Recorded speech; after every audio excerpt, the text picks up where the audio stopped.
You know, one of the things that this big push on AI is bringing to light is while AI can do some things better than human beings, it's still not human beings. So in the end, it's robotic. It's pre-programmed. It's forced.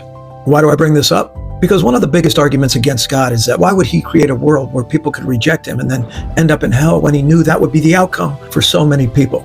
Well, take a listen, and I think this question will be answered once and for all for you. Most people, according to your theology, will end up in hell, and that's not a God that I would want to worship.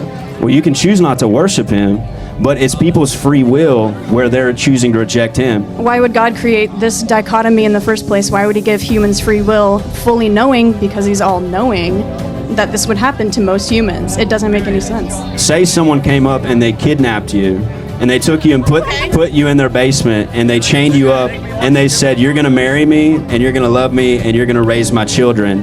Is that love? No, of course not. No. So he took your free will away from you, and he said, you're going to love me. God doesn't do that. He's not going to take you and force you to love him like that kidnapper. So he gave free will so that there can be love. But if someone came up and they wooed you and you fell in love with them and they asked you to marry them and then you said yes, that's going to be love. Because why? Because you had free will.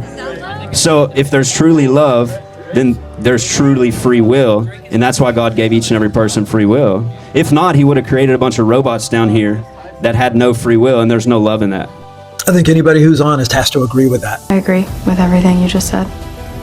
You know, maybe there's some novelty or some excitement on the front end of, you know, having sort of, there used to be the show called The Stepford Wives, where husbands program their wives to do their every wish and never disagree with them and so forth. You are extra shiny. It doesn't take a show like that to realize that that will get old pretty fast. I'm bored of this situation. Love isn't love unless it's freely given. If you like videos like this, check out the one that I pinned below and subscribe for more.